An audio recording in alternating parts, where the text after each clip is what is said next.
Hey, in this episode, I have Mike Michalowicz on. He's just an amazing author with a ton of great books like Profit First, Clockwork, Fix This Next, Pumpkin Plan. And today we are talking about his latest book called All In, How Great Leaders Build Unstoppable Teams. So we get into kind of high-level stuff, and then we get right into the weeds on some things. So really, I use this as an opportunity for a coaching session with Mike for me to learn a lot about recruiting and keeping great talent, A-plus player talent. I help a lot of our franchise brands recruit talent, and I'm doing some things right, and I'm doing some things wrong. So maybe you can learn some things that you might be doing wrong as a franchisee or franchisor, or keep doing some of those things that you're already doing right. But this is a fun episode with Mike Michalowicz.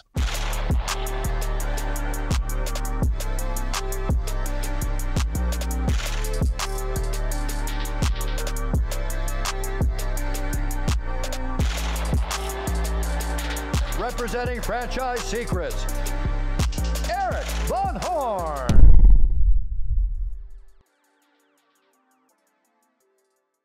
Mike, welcome to the show. Erik, it's good to be with you again. Yeah, I should have said welcome back. So I'm in the middle of recruiting like A players, great talent for my portfolio brands of franchisors. And I just put out an ad the other day online. And as I was, thinking, I'm probably doing some of this stuff wrong. I'm going to use this interview as a way for you to help coach me on building great teams. I love it. So there was research conducted, I don't remember the source, that identified interviews in the traditional process. We run an ad on Indeed or whatever, have people come through, results in about 5 to 7% of those people being A players, meaning high performers that stay for an extended period of 3 years or longer. So why is there so much churn and why is it so unsuccessful? I looked into it, and so I do want to give you potentially a tip or a different strategy. Let me tell you what I actually did, and then that way you can combine it all together. Lay it on me. Yeah, lay it on me. Yeah. So I did not do Indeed. I have a large audience, and I started to put out posts out there online, LinkedIn, Twitter, or X, Facebook, and I said, hey, we're recruiting for some of our portfolio companies, COO, franchise business coach, you name it. And then I have a form that they fill out, and they just click on, hey, I'm interested in the COO position, COO, franchise business coach, CMO, and then I'm building this database of talent that are coming from these posts. And my goal is to get talent that's not necessarily looking for a job right now, but to come into my world. That way they can always see what's happening. And so I posted out there on my social, and I've got like 50 people that have already responded, that have already, they're interested, and they're already building up this database. And I get some amazing talent that way. So that's how I'm doing it. So I'm a student. I'm here to learn. Let's talk. You are 99% of the way there. So you've done, and you recognize, is that most A players are not looking for a job. Most people aren't looking for a better job. They're looking for better learning. And that's the key. Once we understand this, it taps an opportunity. So what's the one thing, you're an A player, what do you look to do? You look to get better at what you do. You look to learn more.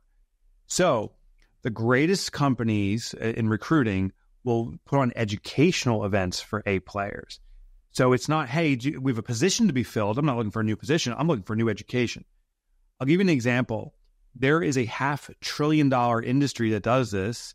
It's the sports industry, and they put on camps. Camps are educational events, but it's also a recruiting platform. It's not positioned that way. It's like, hey, come as a high school student to football camp, and we're going to teach you all these different skills. But certain students are tapped on the shoulder and said, hey, we want to bring you to another field. There's more elite players there, better competition. It's actually a vetting process. What's so interesting is actually everyone benefits in the process. Everyone's learning, but the A players sort themselves out, and then we can approach them and recruit them. And this isn't just a kind of a hypothesis or idea. It works not just in sports, it works in all industries. Home Depot does this. So the next time you see Home Depot saying, hey, build a birdhouse workshop, the consumer is like, oh, this is a great opportunity to learn more about the store and learn a skill. Well, potential, the people that are A players always reveal itself in the same three stages. First, curiosity. I'll do that. I'll try it out. Then desire, I want to do more of this. I want to learn more. And then thirst, I can't stop doing this. And the A players are the ones with desire and thirst. So Home Depot puts on this event. They start teaching things. They're looking for indications of desire and thirst. The person who shows up early and stays late, the person that asks questions or supports other parents there and helps them out. They will tap them on the shoulder and say, wow, you've shown all the tendencies of what we look for in a Home Depot employee. Have you ever considered working here? We'd love to give you an application. So it's a great recruiting platform. So what I invite you to do is let's put on an educational event. And say I'm looking to hire a bookkeeper, just as an example for my own company. I could put on a bookkeeping event, learn these bookkeeping skills. I could, maybe I don't have the skills myself. I bring someone else in to teach them. I hire someone to teach them. You can even go to your competition. We did this with a preschool, and they were looking for site directors. They said there's a prerequisite, so you can get higher level people. They said you have to have 5 years of teaching experience, but we'll teach you how to be a site director managing multiple sites. By the way, they reached out to all their competition and said, send your teachers if you want them to learn the skill. These competitors paid for the class. That was also an indicator of curiosity that the teachers show up and will make an investment in themselves, or the organization they're with will. Then they taught all these teachers the processes and techniques, and they tapped people on the shoulder that showed the most potential and said, we're looking for site directors. Now, they were ethical. They said, we know you're gainfully employed elsewhere. If they have a position for you, you should absolutely pursue that. But if the opportunity is not available and this is what you want, we are looking, and you're our type of person. And they got 3 extraordinary site directors out of this. So put on educational events is my thought that comes to mind. I love that. So again, I have a podcast. I get on amazing guests like this that I'm not paying for coaching, but I'm getting amazing coaching out of this. But I think it makes it really authentic to the listeners too, because it's stuff that I'm really interested in doing. So one of the things that we are looking at doing at Front Street Equity Partners is putting on franchise development training, a really good, like a 10-hour course on franchise development, which is franchise sales reps. And there's no really good training out that. So we're getting ready to launch a free training course, live webinar, and then we will put that into a course that's going to be free. We should be charging, probably $5,000 or $10,000, but that's free. So people will they have to sign up for that. So we'll build this database of franchise development reps, but we're giving good training. And then whenever I have a job offer, they're going to see it. The other thing that I just wrote, I literally wrote this down. I said, put on webinars on being a great CEO, COO, or fractional this, or whatever it is. And so I can get a panel of talent and tell me, like, I want your coaching here. I can get a panel of talent, like 4 great CEOs at different stages of companies, and interview them, put on an hour and a half webinar.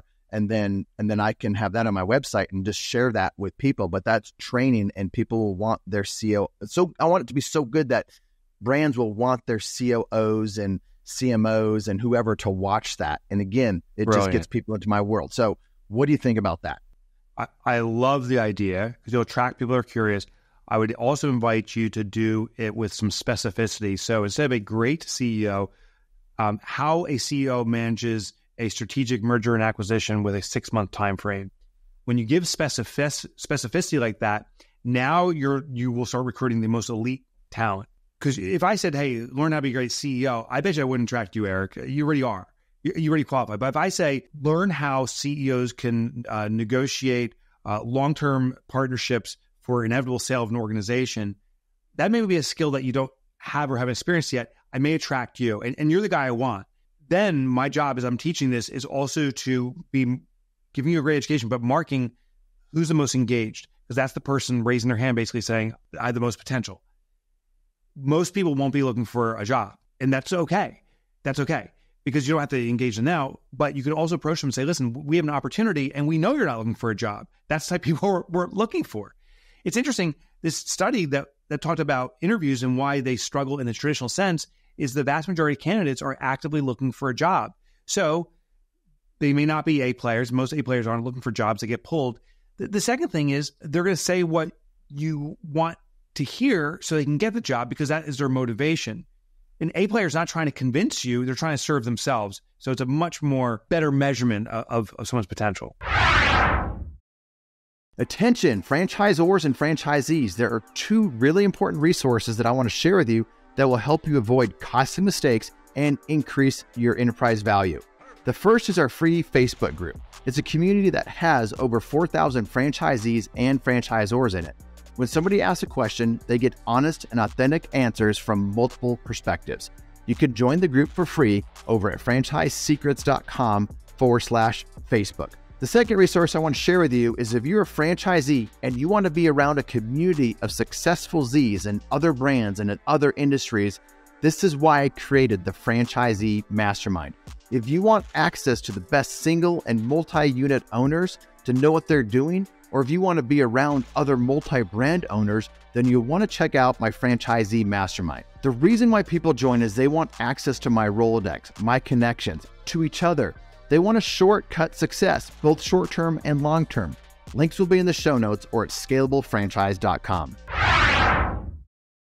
So we're doing this on a large scale and we're doing this for our portfolio brands, but how does a local business owner, like say they own a handful of brick and mortars or they own the local cleaning company and it's more localized, how can they do a similar thing when they don't have the reach that I have or Home Depot has? I mean, I guess Home Depot, they're doing it there locally too. They're doing it locally, yeah.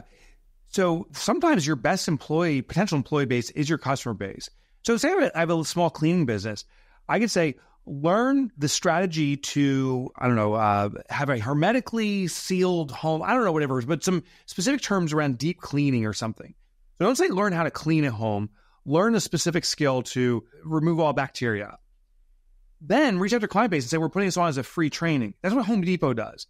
Home Depot says, come, build a birdhouse and we'll give you some supplies. Your most curious customers will raise their hands and say, yeah, actually, I want to know this. I know you're my cleaning company, but I still want to learn this skill myself. And some of those people, you may say, hey, we have an opportunity for you to do this if you want as a career. So you can do it that way. But here's another hack. Because sometimes putting on an educational event or something, it feels overwhelming. Simply go to other educational events. So say I'm looking to hire a bookkeeper. Maybe I'm not going to put on a bookkeeping course, but I'll go to a course for bookkeepers to observe the other students. And I can cherry pick from that. I love that. You mentioned about hiring for potential, not experience. And I like that. And let me frame it this way. I was interviewing somebody yesterday on the podcast, and he has a similar philosophy that we do at Front Street on hiring. We need salespeople, people selling franchises for our brand. We call them franchise development reps. And not all of ours have come from that background. Like we have an amazing guy, Bobby Brennan, who leads that department in our company. He's a partner with us, but he can train good talent to be able to be good franchise development people. And this other guy that I interviewed, he was saying, hey, I look for people that have operations experience, and then I can train them to do the consultative sales process. And because they're not used to making a lot of money in operations. In sales, you end up making a lot more money. So I kind of see that as a similar thing. You're hiring for potential, not experience. What do you mean by that? So experience, the definition of that is what someone's done in the past is indicative of what they likely can do in the future. The challenge is some people will position their experience to sound one way, but it's not really representative of them. So then you kind of get a raw deal. Or sometimes they come with the experience and then you have to untrain them to learn how to do it your way. So it can be weighty. Experience does have value. I'm not saying it's valueless. It's just overrated. Potential, if someone thirsts something, the acquisition skills happens so quickly. One analogy I used in my book was Eddie Van Halen. Imagine you and I say, let's start a rock band, like an 80s rock band, and we want a great guitarist. Let's get Eddie Van Halen. Well, if we approach him, he'd laugh at us because he's got all the experience, right? So he qualifies, but he's making millions. He's got his band. But if we approached him during his potential stage, which when he was around 12 years old, he discovered guitar, would he have joined us? Maybe. Probably. He didn't have anything else going on at the time. So the question, of course, is then how do we know Eddie's going to be the Eddie and how we know at 12 years old? Well, it's through a workshop. We put on a class for, are you 10 to 15 years old? Learn to play thrashing guitar. And we hire a guitarist to teach, and we just start observing. And Eddie Van Halen revealed very quickly he's the one playing 12 hours a day, coming in with bloody fingers and can't stop because he thirsted so much. He's likely going to be the rock star. And now we train him our way, and he's part of our band. So experience has value. It can be very costly to acquire and can also be very costly if you have to unlearn it and then relearn it. Potential, you can form and mold the way you want, and it grows very quickly when they have raw potential. Before we go on to the next topic, I want to talk about retaining good talent. But I love the way that you write your books. You have multiple books. I've already mentioned them in the intro, but you also have good tools. And so I want people to know how to find some of those tools that you have with the book. Because you have this, you have this great worksheet. Avoid this and do this, like avoid being too available, and instead challenge employees to solve problems independently. So you've got some incredible resources. So how do people find those resources? Thank you. Yeah, I did this kind of good leaders, great leaders analogy throughout the book. And what I discovered, for one example, is good leaders tell or set a corporate vision. This is what we're going to do. And great leaders set a collective vision. What are we all going to accomplish in this process? And it's concepts like that. allinbymike.com. So the book title is All In. So it's ALLIN, All In by Mike. It's me.com. Has all the resources available for free, plus that good to great comparison. I've seen the resources, and I love resources like that. They're really good resources. So go to allinbymike.com. All right, let's talk about retaining, because again, this morning I was forwarding these applications and comments to this brand founder of ours. I'm like, hey, here's another one for you. Here's another one for you. And the comment and the way I positioned the post is, hey, apply for this, or if you just want to be alerted when different opportunities come up, just to see what the marketplace is like out there, fill out your information. So more than half of the people that are filling out that information say, I am not looking for work. I am, I have a job. I just want to see what's out there. And I think that helps them feel comfortable by putting in their information, because they're saying, I'm not really interested, but I'm interested in this job, but I'm interested in seeing what opportunities might be out there. But like, that company needs to retain that employee. We want to recruit that employee. So how do companies do a good job on retaining employees? Yeah, and I think they're saying it too. Also protects their ego. Should there not be a fit, they said, well, I didn't want it anyway, right? It's kind of like dating. Yeah, that's true. I didn't think about that. Right. But when it comes to retention, I had a big epiphany. I had a prior company in computer crime investigation and ran some numbers like, my God, we can achieve $10 million in revenue, and we could take down our biggest competitor if we simply did a few things. I never had a company of that size up to that point. So I had 30 employees at the time, called everyone in. It was brick and mortar. I had a big whiteboard, and then on there I wrote in bubble letters, $10 million. And I'm like, we have a new corporate vision. This is what we're going to achieve. We're going to take down crawler competitor, blah, blah, blah. And there was like no enthusiasm. I'm like, what? Like a corporate vision. And my assistant, Patty, said, Mike, if we achieve $10 million in revenue, you get the bigger house, you get the new car. But why should we care? What about our vision? And it hit me like a ton of bricks. I was like, oh my God, the corporate vision is the vision of the owner or the leader or leaders. So this is something that will serve me in what I sense as accomplishment or achievement, but that's not accomplishment or achievement for my colleagues.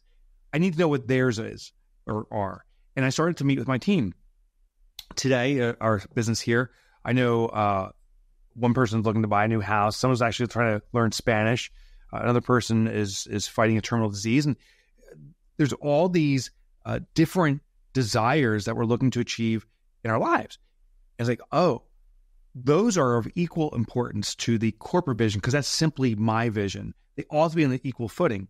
So what we do is we meet every quarter and we talk about our personal visions. The company recognizes it.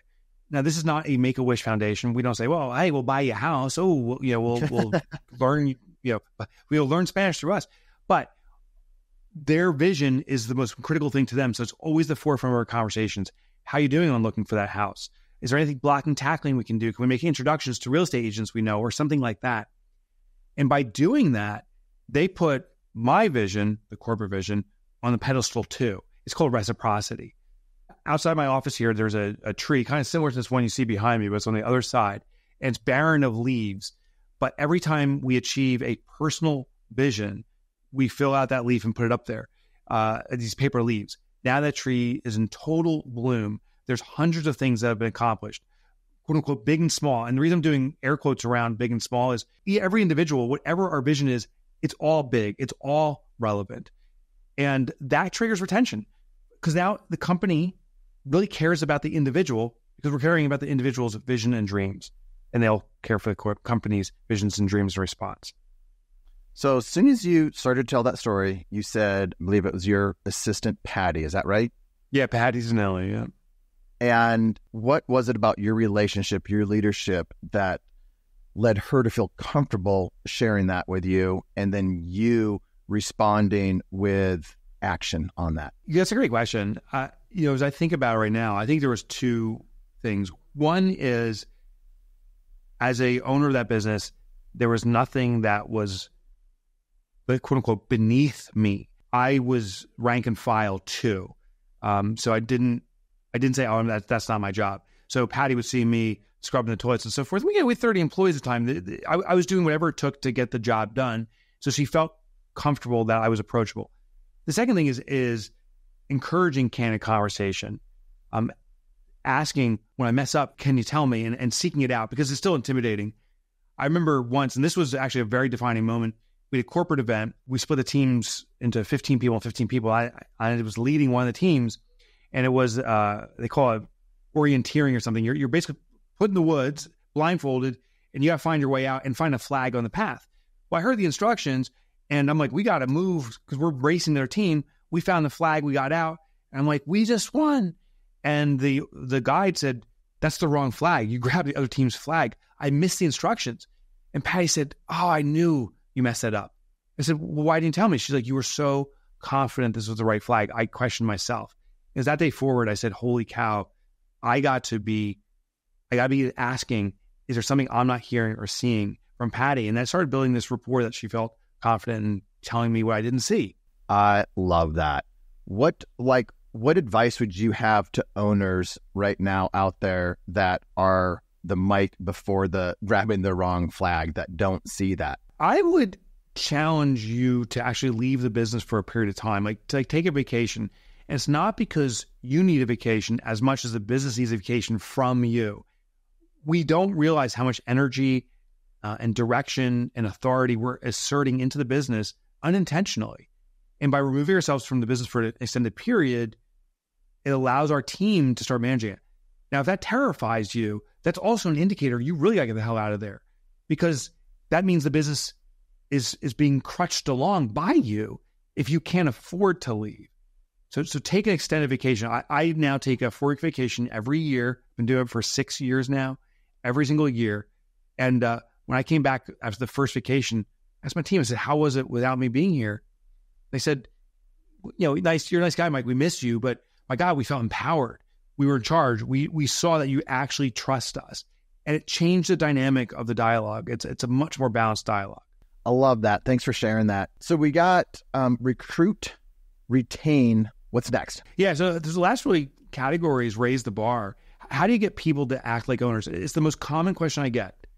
If only my colleagues, my employees would act like owners, it would be a game changer. And it's the truth. So what you do is you got to invoke the sense of ownership. When I was researching All In, I came across some research that was done in the 80s, but was kind of hidden away. But this is the essence for ownership. It's called psychological ownership. So I'll give an analogy just so we all can relate to this. When you rent a car, you don't have psychological ownership. Why? Because we're told very explicit instructions of what we need to do. Return with a full tank of gas, no dents or dings, clean interior. So what happens when we leave the rental agency? You do donuts in the parking lot, or you're surely driving it aggressively. You floor it the second it turns green to see if a Prius can peel out. That's a rental car. But what about the car at your house, the one you own? You probably treat it much more gingerly. You care for it. Maybe you wash it and maintain it. You surely don't wash a rental car. Well, why do we treat it differently? The funny thing is, you may not even legally own the car at home. I don't. The bank owns it technically. I'm making my installments, and when it's done, then I legally own it. But I have a sense of ownership. The sense of ownership happens from 3 categories. And if we can do this with our employees, it will transform how they behave. Number 1 is give people control. A rental car, they tell you where you can take it. You can't take it out of the country, or you can only do a certain number of miles. and you got to return on such and such date, and there better be no dents and dings. That's control they're asserting. But my car, I can drive it when I want. It's there for me when I want. I have the control over it. So I feel like I own it. The second thing is personalization. I program the radio stations. I don't do that in the rental car. I can put a bumper sticker or something on the rear view mirror or back windshield. I don't do that in a rental car. That, again, is personalization. I feel more ownership. And the last part is intimate knowledge. The more I understand about something, the more I feel I own it. So my car, when I bought it, I went through the entire manual for 2 hours. I was in my driveway. I know every bell, buzz and whistle, whatever it does. The rental car, just turn it on and tell me how to do the blinkers, and that's it. I'm good. Adjust the seat, maybe. So when our employees in their job responsibility, if you give them control, let them generate ideas. Where can they take their job? Don't tell them this is what you need to do. Say, here's the outcome I'd like us to achieve. How do you think we can get there? Let them steer. Secondly, give them intimate knowledge. How do they gain more knowledge about what they're doing? Because the more they know about it, the more they'll be engaged with it. And the last part is allow them to personalize it. How do you give it your own flair, your own flavor? And if you do those three things, you'll see people start taking ownership. I love that. All right. I know we're getting close to time. I want to go through a little bit of that worksheet, what founders, owners, COOs should be avoiding and doing instead. And I'm going to go through this list. It's pulled up on my computer. Micromanaging. I'm not a micromanager, but I know so many people are micromanagers. So you say avoid micromanaging and be available to help answer questions. Can we dive into that a little bit, talking to all the micromanaging employees out there or founders or CEOs? Yeah, micromanagement means you don't trust someone, right? Because you're making micro adjustments and you're ripping away control and authority, which means people have less sense of ownership. So you actually disengage employees through micromanagement. The other extreme is abdication, and that's just as bad. Abdication is you abandon someone, they have no measurement of success and progress. Great leaders set outcomes that are mutually agreed upon. So if I worked for you, Erik, when we sat down, Erik, you said, you know what, here's where I like to take us on our invoicing. I want to bill timely and accurately. Do you agree? I'm like, yeah, I like that. Then you would say to me, Mike, how do you want to get us there? We do some best practices, but how do you want to get us there? And now you're giving me ownership and control. I feel like an owner. All right. Here's another mistake. This is such a great list. We'll just hit a few of them. Being too available. I see so many of our founders out there in franchising. Founders are available to their first group of 10, 15, 20 franchisees. They're always there. They have their cell phone number and they are the first line of defense. So founders are always available. And then as they grow, they can't be available to everybody. And they start bringing in a COO, a CEO, CMO. And so they can't be available. What should they be doing instead of being too available? Yeah, start extracting yourself as quickly as possible. If you're available, you become a crutch for the company. There was an actor, I cannot remember his name. His character had to have a walking cane. He performed as this actor for a couple of years. He had a limp for in his life afterwards because he was so accustomed to a cane, even though he had no injury. That's what happens to our business. Is if you're always available, you become the crutch. You become the resource we depend on. And if you ever move your way, the business is now hobbled. So you start extracting yourself. The number one thing that a small business owner can do is hire a personal assistant and have them be your front line. Gosh, if you don't have a personal assistant, you are hobbling your company. Well, I think, so how do they hire that personal assistant? Like, what does that personal assistant do? This is the last question. What does that personal assistant do? Because I 100% agree with you. People are thinking they need to hire all these other positions. What they really need is that personal assistant. Now, there's a big difference between an EA, a VA. Yeah, and you can hire someone just a few hours a week. I'll tell you something you should do that almost no one does, which is the most critical thing. Hire part-time, full-time, whatever is appropriate fiscally. And you can hire someone that works 1 hour a week is fine. Give them the task you like to do most. That's the key. Most people say, here's the thing I hate doing. It's off my plate now. Yeah, but you'll still do what you like to do, which actually now you have more free time. You'll do more of what you like to do, which makes you more of a crutch for the company. Have the discipline of allocating what you do like to do, and now you won't become the crutch for the company. That's how you learn how to delegate. I've never heard that. I love it. Mike, thanks for coming on. Thank you for having me. Thanks for listening to the Franchise Secrets podcast. Links to everything can be found over at franchisesecrets.com. And if you want my help with anything from starting your own franchise to growing your current franchise business, please visit scalablefranchise.com.